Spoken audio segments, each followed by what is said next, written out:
Ang kwento ni Tomby. Ang kwentong ito ay hango sa totoong buhay. Mula ito sa isa nating tagapakinig na itago na lang natin sa pangalang Flora. Walang eksaktong taon, Minoyan, Murcia. Nagsimula ang panggagamot noong siya ay nasa edad 22 anyos pa lamang. Sinanay ng ina na isang babaylan at ng amang isang batikang manggagamot. Dahil may dugo siyang babaylan, likas sa kanya ang kakayanang manggamot. Nilinang ito ng kanyang ina sa pamamagitan ng puspusang pagsasanay. Samantalang ang espiritual na kakayanan ay hinasa naman ng ama. Maging ang kaalamang mangalap ng mutya ay pinag-aralan din ni Flora noong dalaga pa lamang. Sa paglipas ng panahon, sinimulan niya ang kanyang gampanin bilang kahalili ng ina. Kinilala din si Flora at kalaunan. Naging tampulan ng mga taong may karamdamang hindi malunasan ng mga doktor. Isa na nga dito ang naging pasyente niya mula sa bayan ng Escalante. Dumating ito sa kanilang tahanan na halos lantang gulay. Nanatili ding bukas ang mga mata. Ngunit hindi nakakakilos o nakakapagsalita. Ayon sa mga kaanak, may hinala silang kinulam ang pasyente. Ito ang unang sabak ni Flora sa gamutan kaya naman nakaantabay lamang ang ama at ina. Ituon mo ang iyong pansin sa espiritual na presensya ng pasyente mo, anak. Damahin mo kung may natitira pa siyang lakas para labanan ng kung anumang nilalang na gumagambala sa kanya. Wika ng tatay ni Flora. Natawagin na lang natin sa pangalang Edmundo. Tandaan mo, anak. Hindi mo maaaring simula ng panggagamot hanggat hindi mo nasisigurado ang spiritual na kalagayan. Maaaring ikamatay niya ito ng tuluyan. Lalo na kung totoong kulam nga ang nagdudulot sa kanya ng paghihirap. Wika naman ng ina. Natawagin na lang natin sa pangalang Alicia. Kagad niyang sinimula ng pagtatawas.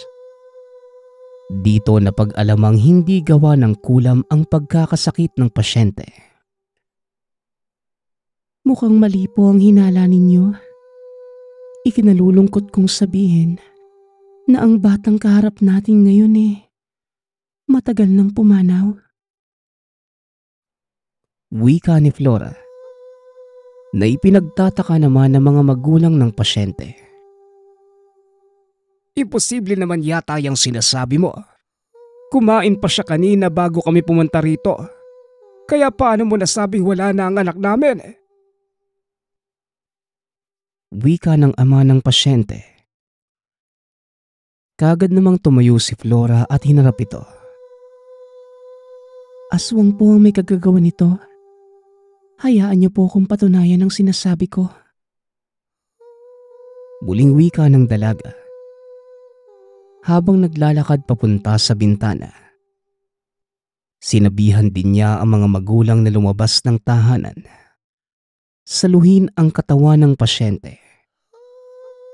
Noong una ay tutol pa ang mga magulang sa sinabi ni Flora. Ngunit nagwika ang tatay ng dalaga.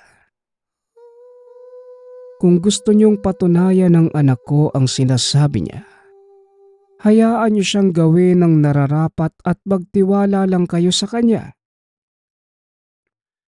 Wika ni Tatay Edmundo.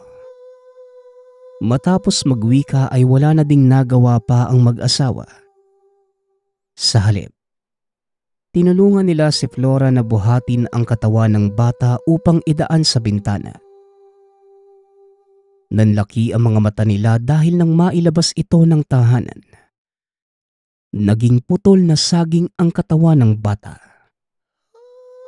Halos mahimatay ang ina ng pasyente dahil sa nasaksihan. Ipinaliwanag naman ni Tatay Edmundo ang nangyari. Ayon sa ama, kadalasang pinapalitan ng aswang ang katawan ng biktima upang pagtakpa ng ginawa. Gamit ang isang makapangyarihang sabulag, nagagawa nitong pagmukaing tao ang isang putol na sanga ng puno o hindi naman kaya ang puno ng saging. Ikinalulungkot kong sa akin ito magmula. Ngunit wala na tayong magagawa pa para ibalik ang buhay ng bata. Pero gamit ang salamangka ng aswang na kumuha sa kanya, magagawa ko po siyang matunton. Wika ni Flora. Nabuhayan ng pag-asa ang mag-asawa. Ayon sa kanila, kahit hindi na maibalik ang anak basta mapatay lamang ang may gawa, matatahimik na sila. Kung magagawa mo siyang patayin para sa amin, mas maganda. Para wala na siyang iba pang mapinsala. Wika ng tatay ng pasyente. Nang araw ding yon, sinimulang hanapin ni Flora ang aswang. Natuntun niya ito sa mismong kabisera ng Baryo Minoyan. Kaagad naman nila itong pinuntahan. Kasama ang ina ni Flora. Malayo pa lamang ay natanaw na nila ang matandang nagwawali sa bakuran. At nang masipat nito na paparating sila Flora, kaagad itong huminto sa ginagawa. Nagmamadaling pumasok sa tahanan. Ngunit akmang papasok pa lamang ito sa pinto ay natigilan siya. Na tila nanigas ang buong katawan. Aling Maring, saan ka naman pupunta? Ganyan ka ba makiharap sa mga panauhin mo? Wika ni Tatay Edmundo. Dahan-dahang lumingon ng matanda. Kitang-kita sa mga mata nito ang matinding takot. Unti-unti itong napaluhod sa lupa nang magsalita ang nanay ni Flora. At talagang hindi ka titigil sa mga gawain mo, Aling Maring. Ilang beses ka na naming pinalampas, pero inuulit mo pa din. Kaya sa pagkakataong ito, pasensyahan na lang tayo. Wika ni Nanay Alicia. Bigla namang nanginig ang katawan na matanda. Pinagpawisan ito ng malamig. Pinipilit magsalita ngunit ni ibuka ang bibig ay hindi niya magawa. Samantalang si Flora naman, nanonood lamang sa ginagawa ng mga magulang. Napatingin na lang siya sa ama nang magwika ito na siya ang magpaparusa sa aswang. Flora anak, dahil ikaw ang nanggamot sa ating pasyente, ibibigay ko sa iyo ang karangalang maparusahan ng may kasalanan. Wika ni Tatay Edmundo. Kaagad namang tumugon ng dalaga. Kung ganun tay, gusto ko po siyang magdusa kagaya ng mga naging biktima niya. Isang marahang kamatayan. Unti-unti kang uubusin ng lupa hanggang sa tuluyang maging alikabok ang katawan mo. Tugon ni Flora. Sabay tutok ng daliri sa noo ni Aling Maring. Nanlaki ang mga mata na matanda at napasigaw. Kitang-kita ng mag-asawa ang unti-unting pagkulubot ng balat na matanda. Maging ang unti-unting pag-impis na mataba nitong pangangatawan. Nang huminto si Flora sa ritual na ginagawa, halos hindi na makilala ang matanda. Sapat na ang parusang yan sa kanya, tay. Hindi po siya karapat-dapat na mamatay kaagad. Kailangan niyang maramdaman ng dusa ng bawat pamilyang binawian niya ng mahal sa buhay.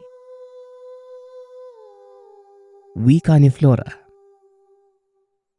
Akmang aalis na sana sila Ngunit nang akmang lalakad na sila palabas ng bakuran, nakita nila ang isang lalaking nakaharang sa kanila. Ito pala ang anak na lalaki ni Aling Maring.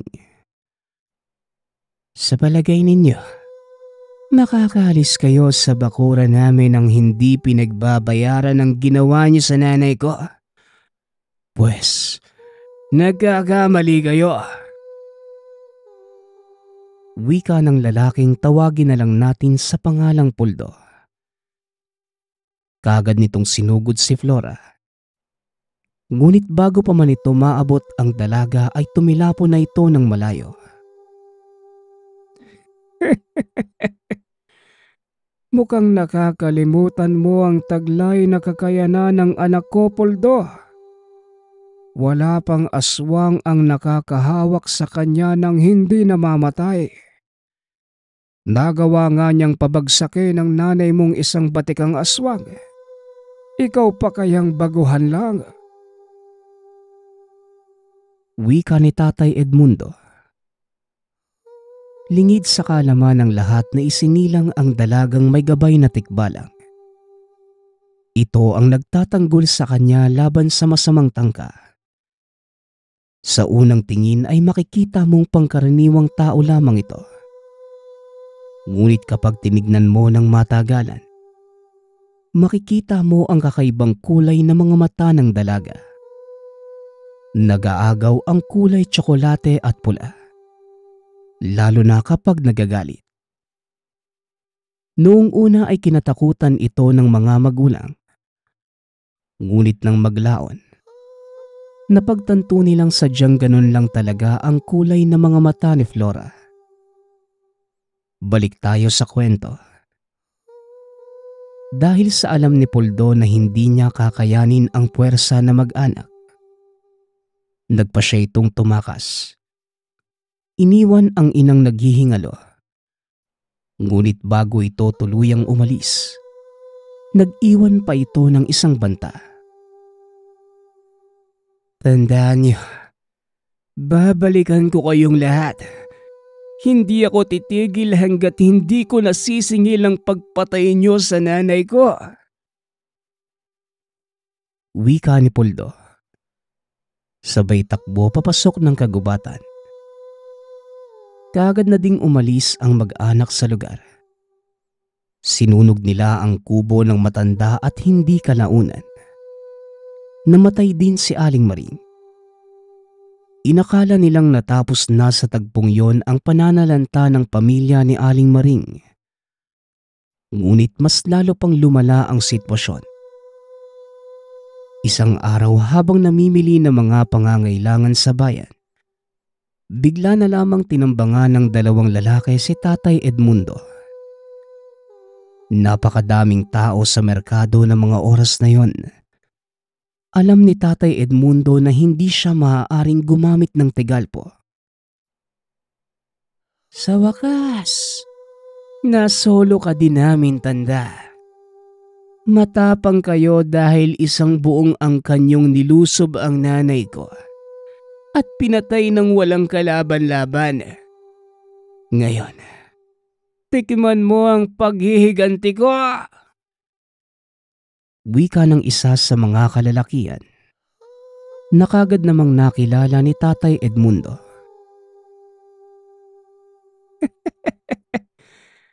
Talagang tuso kayong mga aswang. Pero sige, gawin niyo ang gusto niyo. Pero siguraduhin niyong matatapos ang trabaho niyo kagad. Dahil kung hindi, ako ang tatapos sa inyo.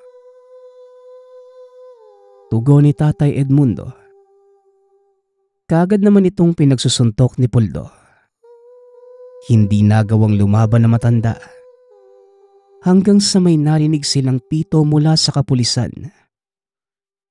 Kaagad umawat ang mga ito. At nang masipat ni Puldo ang mga pulis, kaagad din silang nagsipulasan. Kulang pa yan sa mga ginawa mo sa nanay ko, tanda. Babalikan kita at sisiguraduhin kong ililibing ka na sa pagkakataong yon. Wika ni Puldo sabay takbo palayo. Inalalayan naman ng kapulisan si Tatay Edmundo. Ngunit laking pagtataka ng mga ito. Dahil ni isang pasa o galos ay wala ang matanda. Manong, ayos ka lang ba? Mga loko yun ah. Nakilala mo ba sila? Tanong ng pulis. Ngunit umiling na lamang si Mang Edmundo. Ayaw niyang malaman ng kapulisan ang totoong pakay ng mga lalaki sa kanya. Sa kadahilanang gusto niyang siya mismo ang humarap sa mga ito. Pagka-uwi sa tahanan, kagad niya itong ikwinento sa asawa. Alam din ito na maaari silang salakayin ng mga aswang sa kanilang tahanan. Kaya minabuti nilang wag itong ipaalam kay Flora. Kagad nila itong inutusang pumunta sa bahay ng tiyuhin sa kabilang baryo. Dali-dali namang sumunod ang dalaga. Wala itong kaalam-alam na may malagim na magaganap sa mga magulang. Magagabi na nang dumating si Flora sa tahanan ni Tio Naldo. Kaya doon na siya naghapunan. Habang kumakain, masaya silang nagtatawanan. Nang bigla na lang may isang lalaking dumating at may dala itong masamang balita. Ayon sa lalaki, nasunog ang bahay nila Flora kasama ang mga magulang. Hindi naman makapaniwala ang dalaga sa nangyari. Tila nakisama pa ang panahon sa masamang balita. Dahil bigla na lang bumuhos ang napakalakas na ulan. Tio Naldo, kailangan kong puntahan si nanay. Pakiusap, hayaan niyo po akong umalis. Pagmamakaawa ng dalaga. Ngunit hindi ito pumayag dahil sa sama ng panahon. Masyadong madulas ang daan. Kailangan pang tumawid sa isang ilog bago marating ang Baryo Minoyan. Hindi, Flora. Hindi ako makakapayag na umalis ka ng ganito kasama ang panahon. Mag-aantay tayong tumila ang malakas na ulan. Tugon ni Tio Naldo. Inisip na lamang ni Flora na simpleng pagkasunog lamang ng tahanan ang naganap at nakaligtas ang mga magulang. Ngunit kinabukasan, kagad silang umuwi ng kanilang baryo kasama si Tio Naldo. Nadatna ni Flora ang mga kabaryo niyang nag-uumpukan sa kanilang bakuran na tila may kung anong pinagkakaguluhan. Halos gumuho ang mundo ni Flora nang makita kung ano ang tinitignan ng mga tao. Nasipat niya ang dalawang sunog na bangkay ng tao na tila tinali sa isang malaking poste sa kalagitnaan ng tahanan. Gawa sa konkreto ang mga haligi ng tahanan kaya hindi ito bumagsak ng masunog. Kagad nakilala ni Flora ang dalawang bangkay dahil sa mga suot nilang singsing. Napahagulgol na lamang ang dalaga at kagad naman siyang nilapitan ng tiyuhin para itayo. Ikinalulungkot ko ang nangyari sa mga magulang mo, Flora. Hayaan mo't bibigyan natin ng hustisya ang pagkamatay ni Manong Edmundo at Manang Alicia. Wika ni Tio Naldo. Matapos ang pangyayari ay kagad niyang niyaya ang dalagang umuwi. Pinili din niyang kupkupin na ito. Sa paglipas ng panahon, namuhay si Flora na may matinding galit sa mga aswang. Bigla din siyang huminto sa panggagamot. Matagal na panahong hindi siya humarap sa mga tao. Nagmukmok na lamang ang dalaga sa silid. Lalabas lamang ito kapag kakain. Dahil nag-aalala si Tio Naldo ay pinili niyang kausapin si Flora. Nadat niya na itong nakatayo sa bintana. Laking gulat ng tiyuhin nang humarap ang dalaga. May hawak itong kutsilyo at nakatutok sa leeg. Naku Diyos kong bata ka! Ano bang niniisip mo, Flora? Bitawan mo yung kutsilyo. Hindi yan ang sagot sa kalungkutan mo. Nakalimutan mo na ba ang mga aral na itinuro sa iyo ng mga magulang mo? Pagpigil ni Tio Naldo. Akmang lalapitan na sana siya ni Tio Naldo na magwika si Flora. Hindi, Tiyo. Diyan ka lang. Alam kong iniisip mo nakikitilin ko ang sarili kong buhay. Pero nagkakamali ka. Hindi ko hawak ang sarili kong katawan. Wika ni Flora. Nanlaki ang mga mata ni Tio Naldo sa sinabi ng dalaga.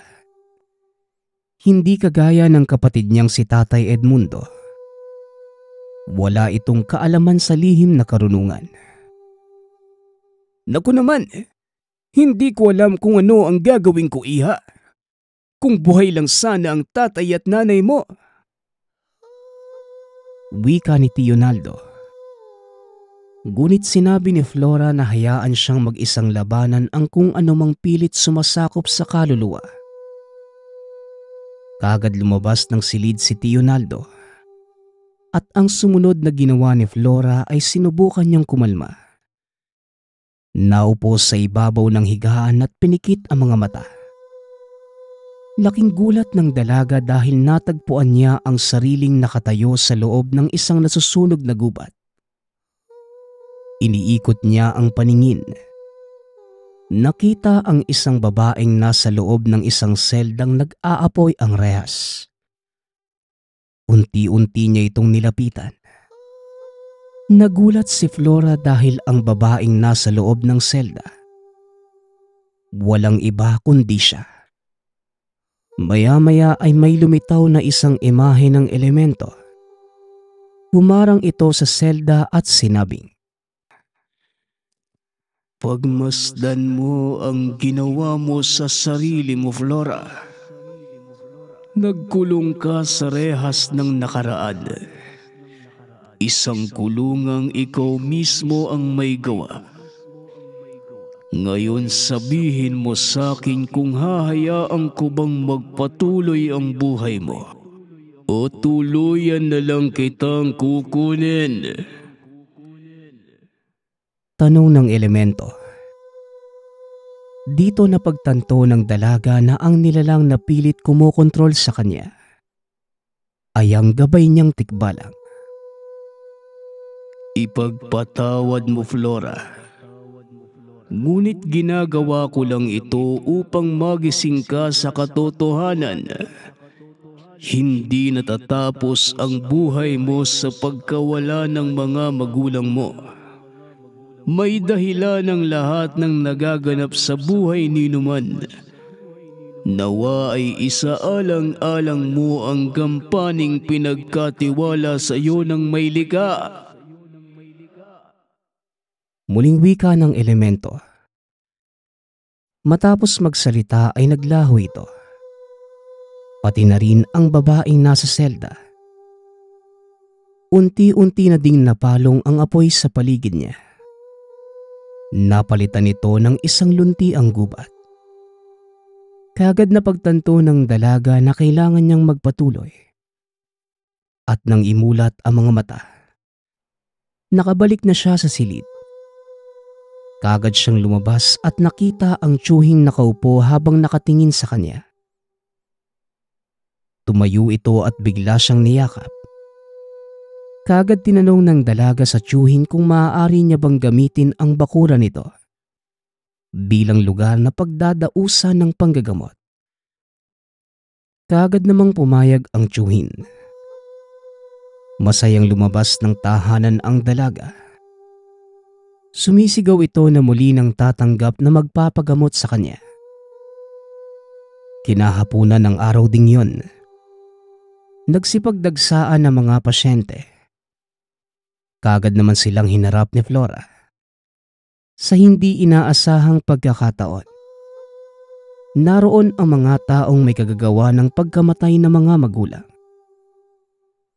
Ngunit sa halip na makaramdam ng galit, binaliwala na lamang sila ng dalaga. Sinabi nito sa sariling pinapatawad na niya ang mga ito.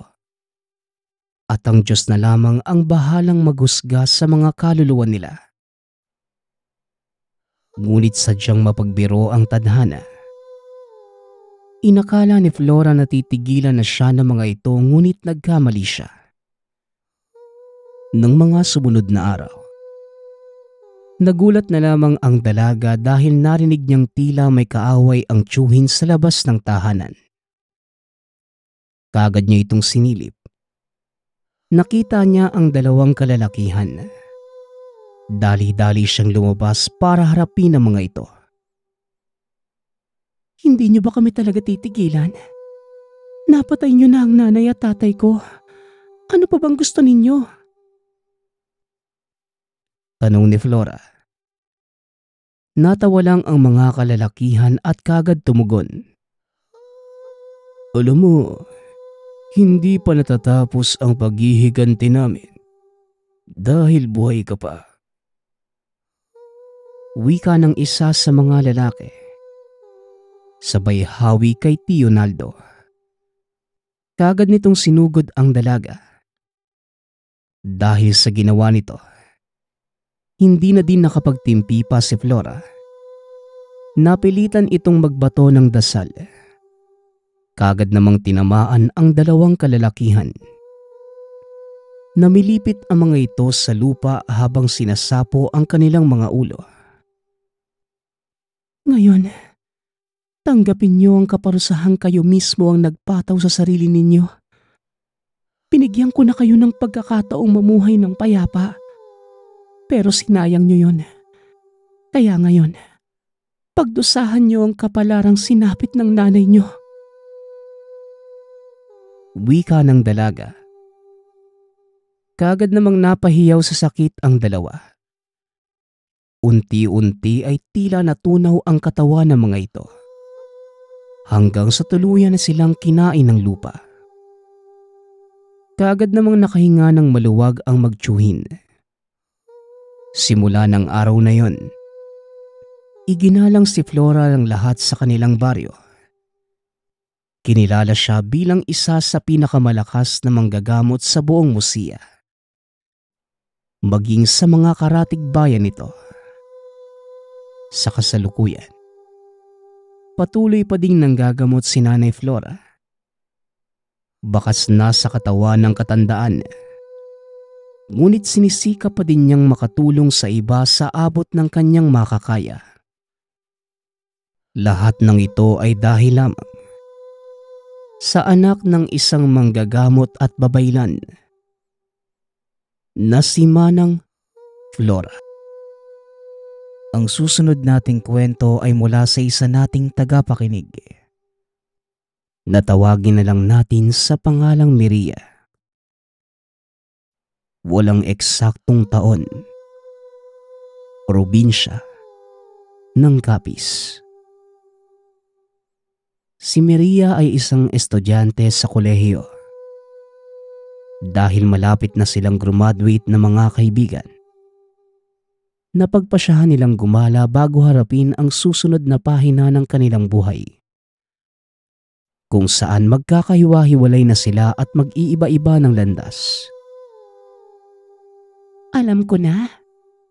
May alam kasi akong isang isla kung saan sabi-sabi daw na may isang tribo na kumakain ng tao. Pero sino ba namang maniniwala, di ba? Pumunta kaya tayo doon. Wika ng kaibigang sa Eliza. Hindi ba pinagbabawal na pumunta sa mga ganyang isla? Sa iba na lang kaya? Mas mabuti kung magbabakasyon na lang tayo. Tugon ni Miria. Sabi-sabi lang naman yun, Miria. Ano ka ba? Saka hindi ba parang ang saya pumunta sa isang lugar na pinagbabawal? Di ba guys? Wika ni Eliza. Sunod-sunod namang tumango ang mga kaibigan. Sang-ayon ang mga ito sa mga sinabi ni Eliza. Kaya wala nang nagawa si Maria, kundi bumuntong hininga at pumayag na lang din. Oo nga pala guys, nakakuha na ako ng masasakyan papunta sa isla ha. Para sa Miyerkules to. May 3 araw pa tayo para mag-empake. Saka, bibili pa pala tayo ng mga tent no? Wika ni Eliza. Tent? Anong tent? Bakit naman may ganun? Doon ba tayo matutulog? Akala ko ba bibisita lang tayo doon tapos uuwi rin? Tugon ni Maria. Hayaan mo na Maria. Magiging masaya to. Magtiwala ka sa amin. Walang mangyayari sa ating masama. Wika ni Louie. Inakbayan pa nito ang dalaga at tinapik sa balikat. Ngumiti ito at inalis ang kamay sa pagkakaakbay. So, kailan tayo mamimili? Tanong ni Eliza. Bukas na lang para makapaghanda tayo sa Martes ng mga gamit. Tugon ni Adam. Ako na ang susundo sa inyo bukas. 10:00 ng umaga. Wika naman ni Louie. Sumang-ayon ang lahat. Nang makauwi sa tahanan ay kagad nang dumiretso si Maria sa ina para magpaalam. Dahil kahit nasa kolehiyo na, nirerespeto pa rin niya ang opinyon ng mga magulang. Sinabihan ko na rin sila na delikado doon kaso ayaw po nilang magpaawat eh. Tinuloy pa rin. Wika ni Maria. Hindi ba pwedeng hindi ka na lang sumama anak? Baka ano pang mangyari sa'yo doon? Tugon ng nanay ni Maria. Ma, alam mo namang malapit na kaming graduate sa kolehiyo eh. Baka nga huli na naming pagsasama to. Saka kasama naman namin si Louie tsaka Adam eh. Sigurado po kung hindi nila kami pababayaan. Muling wika ng dalaga. Ay nako, nilalabag nyo na nga ang batas. Magiging delikado pa ang buhay ninyo. O siya, papayag na ako. Basta palagi kang tumawag sa akin ha. Babalitaan mo ako. Tugon ng ina. Opo ma, maraming salamat. Wika ni Maria. Umakyat sa itaas ang dalaga at nahiga. Napagpasyahan niyang matulog ng maaga. Kahit namang kinakabahan, nanaig pa rin ang excitement sa loob niya. Nang sumapit ang umaga, kagad siyang naligo at nagbihis. Hinintay niyang sunduin siya ng kanyang mga kaibigan. Hanggang sa nakarinig siya ng busina sa labas. Kagad itong nagpaalam sa mga magulang. Saka siya lumabas at sumakay sa sasakyang dala ni Louie. Ilang minuto lang ay nakarating na sila sa pamilihan. Kuya, saan po yung mga tent nyo dito? Mga gamit po para sa camping? Wika ni Maria. Doon po sa pinakadulo, mama. Tugon ng nagtitinda. Napatango silang lahat. Pumunta sa pinakadulo kung saan ang tinuro ng pinagtanungan. Kagaya ng sinabi nito. Naroon nga ang lahat ng gamit. Tent, flashlight, first aid, malaking bags at sleeping bag. Meron pang mapatali at maliliit na kutsilyo. Kagad silang kumuha ng mga ito. Yung alam nilang kakailanganin nila. Nang matapos ay gaya ng napagkasunduan, hinatid ni Louie isa-isa ang mga kaibigan. Dahil nga siya lang ang may dalang sasakyan. Bandang 4:00 na ito nakauwi. Dahil namasyal pa silang magkakaibigan. Kaya nang makauwi si Maria ay kagad itong naligo at natulog dahil sa pagod. 3:00 ng umaga nang magising si Maria. Ramdam niya ang init at kumakalam na sikmura. Binuksan niya ang aircon sa kwarto at lumabas upang maghanap ng pagkain. Hindi na ito nagtaka pa ng madilim na ang buong tahanan. Dumiretso ito ng kusina upang maghalungkat kung ano ang pwedeng kainin. Nasa gitna siya ng paghahanap nang may maramdaman siyang dumaan sa likuran. May hanging tumama sa kanya na tila galing sa mabilis na pagtakbo o paglalakad ng isang tao, kaya kagad siyang napalingon. Ngunit paglingon ng dalaga, madilim na paligid lamang ang bumungad sa kanya. Ay, gutom lang yan, Maria. Huwag mo nang pansinin. Wika ni Maria sa sarili. Nang makakita ng ilang mga chichirya, dinala niya ito sa itaas. Kumain habang nanonood ng mga video. Kalaunan ay kagad siyang nakatulog. Nagising ito sa sinag ng araw na lumusot galing sa kanyang bintana. Dahil sa init na tumatama sa muka, napilitan siyang bumangon, naligo at saka bumaba. Magandang umaga, Ma. May almusal na po ba tayo? Tanong ni Maria. Oo, anak. Nariyan sa lamesa. Sige na at kumain ka na. Ay, oo nga pala, anak. May itatanong lang sana ako. Pumasok ka ba sa kwarto namin ng tatay mo kagabi? Tugon ng ina. Hindi po, Ma. Nandito po ako sa kusina eh. Naghahanap po ako ng makakain.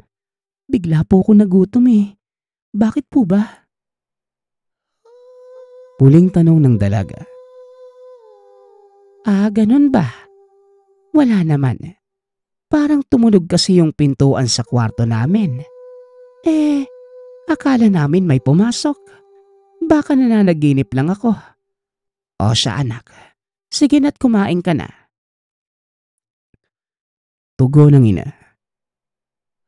Nang matapos kumain si Maria, kagad siyang nag-impake para sa bakasyon nila bukas. Pinabaunan ito ng kanyang ina ng maraming pagkain at mga tubig.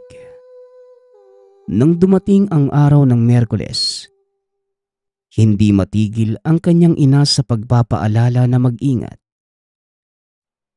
Naiintindihan mo ba ako? Huwag kang manggagambala ng kahit ano sa islang yon. Saka kapag may napansin kayong kakaiba, umalis na kayo kagad. Kailan nga ba ang balik nyo? Tanong ng ina. Sa Biyernes pa po, Ma. Saka opo, mag-iingat po ako palagi. Huwag na po kayong mag-alala sa akin. Tatawagan naman po kita pagkarating ko doon. Tugon ni Maria. O siya, inuulit ko lang, Maria. Mag-iingat ka doon. Hindi mo alam ang lugar na yon. Tatawag ka kapag may kailangan ka. Saka kahit hating gabi pa yan, huwag kang mag-aatubiling tumawag dito. Lalo na kung may emergency. Muling paalala ng ina. Opo, Ma. Nariyan na sila. Kailangan ko na po umalis. Saka huwag ka naman umastang hindi na tayo magkikita pa ulit, no? Ay, mamimiss po kita, Ma. Sige na. Tugon ng dalaga. O sige na. Sumama ka na sa mga kaibigan mo. Yung mga sinabi ko sa'yo. Kumaway na lamang patalikod si Maria bago sumakay sa kotseng dala ni Louie. Hindi na ito ang nagmamaneho kundi ang tatay niya dahil walang magsasauli ng sasakyan kapag nakaalis na sila papunta sa isla. Nang makarating sa daungan ng mga bangka, nakita ni Maria na kumakaway si Eliza sa isang lalaking nakaputing t-shirt. Tila hinahantay silang makasakay sa isang maliit na bangka nito. Kagad nilang nahulaan na ito ang kinuha ni Eliza. Para ipahatid sila sa isla kaya naman dali-dali silang lumapit doon. Tinulungan naman sila ng lalaking ipasok ang mga gamit nila sa bangka. 1 oras pa lamang ang tinatagal nila sa bangka ay nakaramdam na si Maria ng pagkainip. Kaya naman nilabas niya ang isang chessboard upang paglaruan ng mga kaibigan. Sila ay mga manlalaro ng chess sa kanilang eskwelahan. Hindi naman sa pagmamayabang. Pero kapag sila ay naglalaro ay walang makakatalo sa kanila. Doon nga sila nagkakilala sa isang kompetisyon. Pero ang talagang pinakamagaling sa kanila ay si Maria. Ito ang pambato sa kanilang eskwelahan. Kapag may mga palarong laban lamang ang isa sa isa. Kagaya ng inaasahan. Natalo ni Maria ang 3 kaibigan. Pagkatapos ng pangatlong laro, nagsalita na ang nagmamay-ari ng bangkang sinasakyan. Malapit na nga pala tayo. Nakikita niyo ba ang islang yon? Doon kayo pupunta. Wika ng bangkero. Ilang minuto lamang ay huminto na ang bangka. Pero bago ko kayo ibaba, sigurado ba kayong hindi na magbabago ang isipan ninyo? Delikado ang islang ito. May mga taong, alam niyo na, pumapatay at kumakain ng ibang tao. Kahit na sabi-sabi lang yon, maraming naniniwalang totoo yon. At hindi naman masamang mag-ingat, hindi ba? Babala ng bangkero. Napalunok si Maria ng laway. Katahimikan ang bumalot sa kanilang 5. Opo kuya. Sigurado na kami. Saka ilang araw lang naman kami dito eh. Huwag kayong mag-alala. Balikan niyo po kami dito sa Biyernes ha, 4:00 ng hapon. Wika ni Eliza. O siya, sige. Bahala kayo. Mga bata nga naman ngayon. Oo, kung ano-anong trip sa buhay. Ito na ang mga gamit ninyo. Nasa iyo na rin ang number ko, iha, hindi ba? Tawagan niyo ako kapag nais niyo magpasundo ng mas maaga.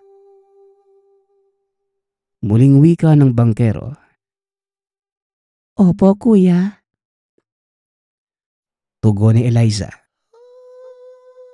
Tinignan saglit ng bangkero ang 5 bago umiling at tuluyang umalis.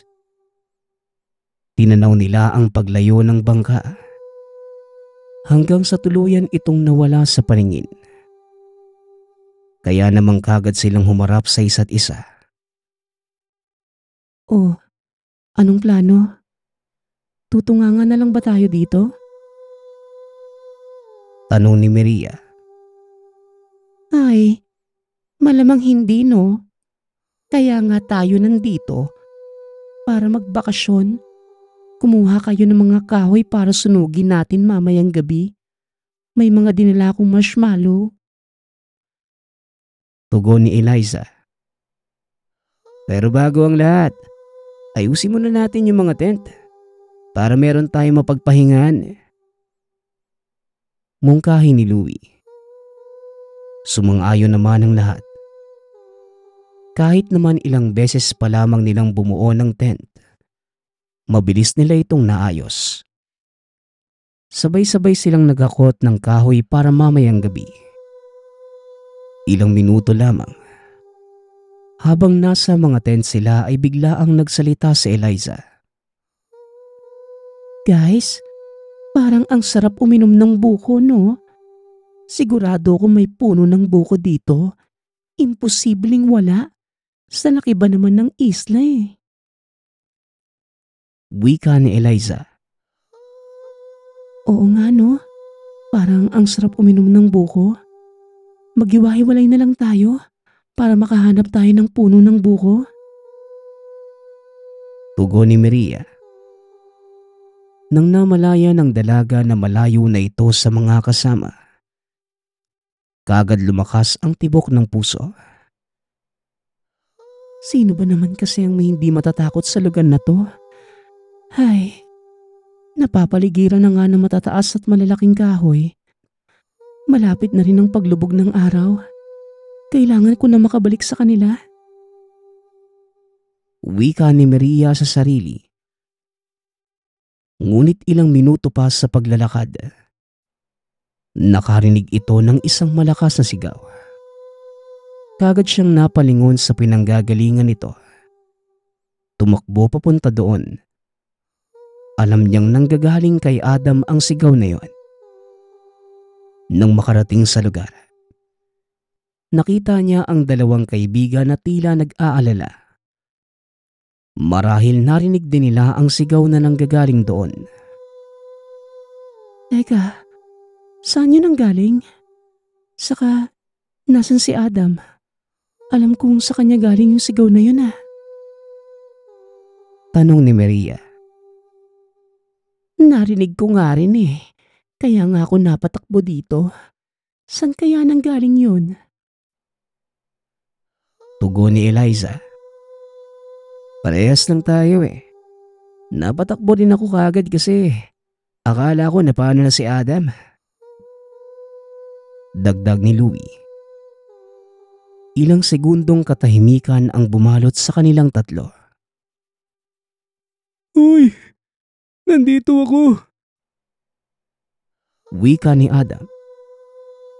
Kaagad namang napatalon sa gulat sila Maria nang marinig nila ang boses ni Adam sa likuran. Ang dali niyo palang lukuhin. Biro lang yun, no? Ano ba kayo? Wika ni Adam. Adam, ano ba? Hindi magandang biro yun ha. Ikaw kaya biruin namin ng ganun. Tignan natin kung hindi ka matakot at magpanik. Ay, ang pangit mong kasama. Tugon ni Maria.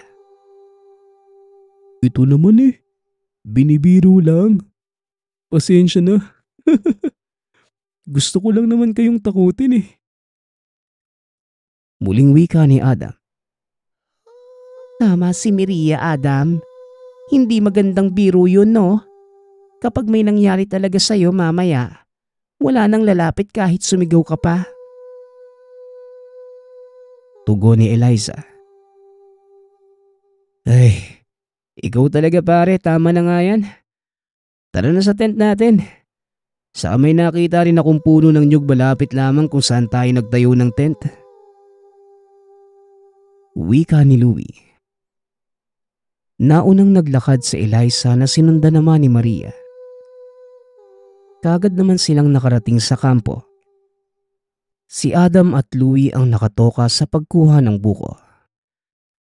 Habang naghahanda naman sila Maria at Eliza sa pagsindi ng mga kahoy na kinuha nila kanina. Nang makabalik ang dalawang lalaki, nakasindi na ang mga kahoy at nilabas na ni Eliza ang mga inumin na dala. Pati na rin ang mga pagkaing binao nila ay nilagay nila sa harapan. Habang nakaupo sa harapan ng bonfire, nakaramdam si Maria na tila may nakamasid sa kanila mula sa likuran. Napalingon ng dalaga, ngunit wala naman siyang nakita. Kagad niyang itinuon ang atensyon sa mga kasama. Ngunit kagad yung nabawi. Nang muli itong maramdaman, kagad napalingon ng dalaga. Nanlaki ang mga mata ni Maria nang makita niyang gumagalaw ang mga dahon sa damo na nasa likod. Kagad siyang napatayo kaya naman natigil ang pag-uusap ng mga kasama. O anong nangyayari sa'yo? Matutulog ka na ba? Ang aga pa. Maupo ka muna dito, Maria. Wika ni Louie. Nilapitan ni Eliza si Maria at tinignan ng parte kung saan nakatingin ng dalaga. Anong meron doon? Nananakot ka na rin ba, Maria? Huwag ka nga magbiro ng ganyan. Alam mo kung gaano kapangit ang birong ganyan eh. Wika ni Eliza. May nakita ako, Eliza. Nakita kong gumalaw yung mga damo. Tugon ni Maria. Ano ba? Siyempre mahangin dito, no? Kaya talagang gagalaw yan. Ay, akala ko pa naman matalino tayo. Wika ni Adam. Oo nga naman, Maria. Mahangin dito at nasa tabing dagat pa tayo. Dagdag ni Eliza. Napatango na lamang si Maria at bumalik sa pagkakaupo. Ilang oras pa ang tinagal nang bumagsak na ang dalawang lalaking kaibigan dahil sa pagkalasing sa dalang inumin. Hayaan mo na sila dyan. Tara na. Pumasok na tayo sa tent. Inaantok na ako eh. Wika ni Maria. Sige na. Mauna ka na at gigisingin ko lang sila. Baka kasi magkasakit eh. Malamig pa naman dito ngayon. Tugon ni Eliza. Humihikab na tumayo si Maria at naglakad papunta sa tent. Kaagad namang tumayo si Eliza upang gisingin ang dalawa.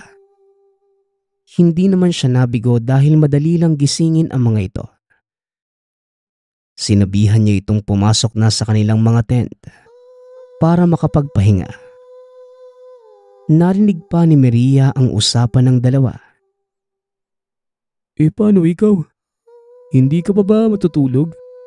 Gabing-gabi na. Magpahinga ka na rin. Wika ni Adam. Inaantok pa ang boses at tila humihikab pa habang kausap si Eliza. Oo na. Susunod na ako, no?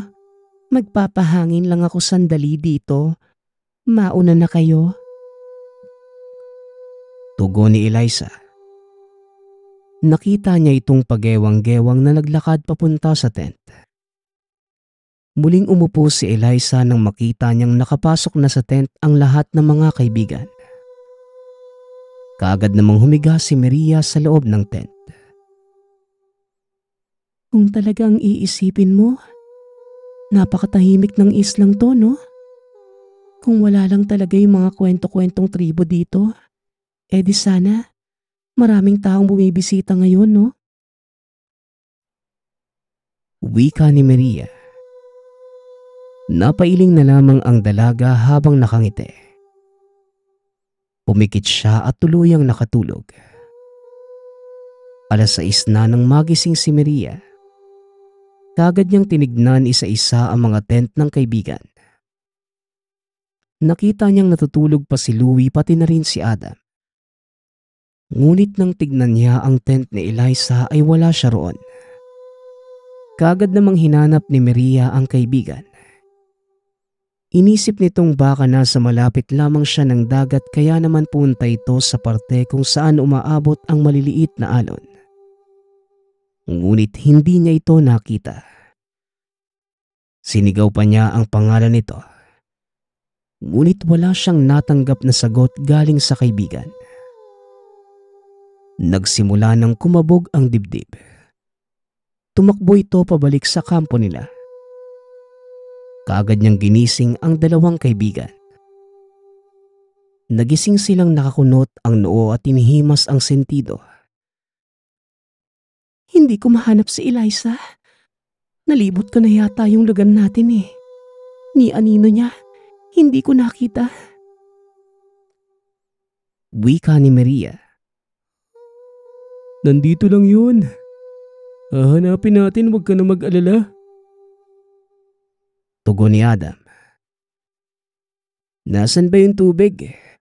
Grabe ang sakit ng ulo ko. Iinom muna ako ng tubig tapos tutulong na ako sa paghahanap. Dagdag ni Louie. Naroon sa cooler na dala natin. Naroon lahat ng inumin. Adam, mag-iwahiwalay na tayo para mabilis natin makita si Eliza. Tugon ni Maria. Sumang-ayon naman si Adam. Malaki ang islang yon. Wala pa nga yata sa kalahati ang napupuntahan nila.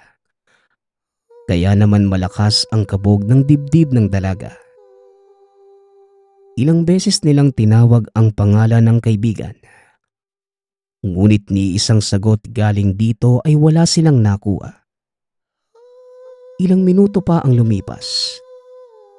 Napadpad si Maria sa pinakadulo ng isla. Doon niya lamang napansin ang hindi bababa sa 5 bahay na gawa sa kahoy. Tila maliit na kubo lamang ito. Kaagad namang nagtago si Maria sa mga matataas na dahon. Nakita niya ang isang lalaking lumabas galing sa isa sa mga bahay. Katamtaman ang kulay ng balat. May dala itong isang stick na galing sa bamboo. Matulis ang isang dulo. Ang lalaki naman ay nakasuot lamang ng pangbaba. May kwintas na tila gawa sa ngipin ng hayop. Ang atensyon ni Maria ay nasa lalaki. Kaya naman hindi niya namalaya na nasa likod pala niya si Adam at Louie. Kaagad namang tinakpan ni Adam ang bibig ni Maria para maiwasan ito ang pagsigaw. Gulat na napalingon ang dalaga sa dalawa. Huwag kang maingay. Nakita na namin si Eliza. Nasa pinakahuling kubo siya. Nakatali sa isang bangko na gawa sa kahoy. Nakapiring yung mga mata at may tela sa bunganga. Bulong ni Adam. Habang tinuturo ang pinakahuling kubo sa linya ng mga kubong nasa harapan. Napatango na lamang si Maria. Maghihiwalay tayo. Iikot tayo papasok sa bintana ng bahay na yun. Tapos papakawalan natin si Eliza. Matapos yun, tatawagan na natin yung bangkerong nagatid sa ating kahapon. Magpapasundo na kagad tayo. Wika ni Louie. Tumawag na lang tayo ng tulong. Hindi ba't may cellphone ka? Wika ni Maria. Walang signal sa isla eh. Ewan ko nga kung bakit nagdala pa ako ng cellphone dito. Tugon ni Louie. Napatango na lamang si Maria at sinundan si Louie. Hindi sila pwedeng dumaan sa harap dahil paniguradong makikita sila ng mga tao doon. Kaya naman magkasama si Louie at Maria na umikot papunta sa pinakahuling bahay. Nag-iisa naman si Adam na umikot sa isang gilid. Nang marating nila ang pinakahuling bahay ay kagad nilang nahanap ang bintanang sinasabi ni Adam. Ngunit bago pa tuluyang makapasok, may isang lalaking pumasok sa loob. Nilapitan nito ang nakataling si Eliza. Nilapit nito ang mukha sa leeg niya at tila wala sa sariling pag-iisip na nilanghap ang amoy ng dalaga. Napalayo ng kaunti si Eliza at nagsimulang bumuhos ang luha. Magiging masarap na hapunan ka namin. Ang alay na matagal naming hinihintay. Maya-maya ang mga kasama mo naman ang aming babalikan. Wika ng lalaki. Umalis ito ng kubo. Kagad namang napapigil hininga si Maria nang tumigil ito at lumingon sa direksyon kung saan sila nakayuko at nakatago. Ngunit kagad naman silang nakahinga ng maluwag nang magpatuloy ito sa paglalakad. Kagad silang pumasok sa loob ng bahay nang makalayo ang lalaki. Ngunit wala pa mang isang minuto, kagad nang bumukas ang pinto. Tumambad sa kanila ang 5 nakangising lalaki na may hawak na matulis na stick. Magaling. Pinadali niyo ang aming trabaho. Wika ng lalaki. Ano ba? Ano bang kailangan niyo sa amin? Pakawalan mo na lang kami. Tugon ni Maria. Pakawalan. Kayo ang pumasok sa aming isla. At ngayon sinasabi mong pakawalan namin kayo. Hindi niyo pa ba narinig ang mga balitang kumakalat sa labas ng islang ito?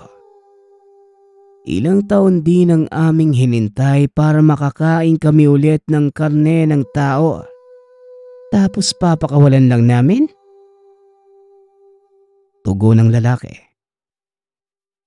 Gagawin namin ang lahat ng gusto nyo. Pakawalan nyo lang kami. Oo, inaamin namin nagkamali kaming pumunta pa kami dito. Muling wika ni Maria. Pakawalan. Sige, sige. Walang mangyayaring masama sa inyong tatlo. Kung mag-iiwan kayo ng isa dito upang gawin namin kaisa sa amin, mananatili siya dito upang maging katulad namin. Sa ganung paraan, papalayain ko ang tatlo sa inyo. At kapag may nagtanong tungkol sa islang ito, sasabihin niyong hindi totoo ang kumakalat na balita. Muling wika ng lalaki. Sino ang inyong iiwan upang maging kaisa namin? Tanong ng isa pa. Nagkatinginan ang magkakaibigan. Ngunit sabay-sabay ding napayoko. Ako na. Wala na akong pamilya sa labas ng islang to. Wala na maghahanap kung sakali mang mawala ako. Kaya ako na lang. Ipangako nyo lang na papakawalan nyo at hindi nyo sasaktan ng mga kaibigan ko ha. Wika ni Adam. Mabuti. Sang-ayon ako. O sige, maaari nyo nang pakawala ng bihag kong babae. Tugon ng lalaki. Kagad napatingin si Maria at Louie kay Adam. Ginantihan naman sila ni Adam na matamis ng ngiti. Tila sinasabing ayos lang siya. Kagad nilang pinakawalan si Eliza. Inihatid ng 5 lalaki ang magkakaibigan sa labasan ng gubat. Humarap si Maria kay Adam at niyakap ito sa baybulong. Maghahanap ako ng paraan. Makakawala ka din sa islang ito. Babalikan ka namin. Pangako. Wika ni Maria. Kagad na sumali ang 2 pa nilang kaibigan sa yakap. Magtiwala ka lang pare. Babalikan ka namin. Wika ni Louie. Oo kuya. Magpapaiwan ako dito para bantayan yung mga gamit. Sila ang susundo sa akin sa Makalawa. Tugon ni Adam nang tanungin siya ng bangkero kung hindi ba ito sasama sa pag-uwi. Habang unti-unting lumalayo ang bangkang sinasakyan nila, unti-unti ding nawawala ang nakangiting mukha ni Adam na kumakaway sa kanila. Ang huli nilang nakita, ang paglitaw ng 5 lalaking nakangisi na kumakaway sa kanila. Bago inakbayan si Adam, pabalik sa masukal na gubat, kung saan nanggaling. Nagpapasalamat nga pala ako sa nagpadala ng ating kwento. Nawa ay nagustuhan niyo ang inyong napakinggan. Ang opinyon ko lamang sa kwentong ito. Walang masama kung matututo tayong makinig sa mga paalala. Katulad ng nangyari sa ating kwento. Dahil sa simpleng kasiyahan, kailangan pang magsakripisyo ni Adam para sa kanila. Huwag nating ipagpalit ang ating buhay sa sandaling kasiyahan. Muli, nagpapasalamat ako sa lahat ng sumusuporta sa ating channel. Nawa ay patuloy niyong suportahan at pakinggan ang ating mga kwento. Hanggang sa muling pakikinig. Paalam.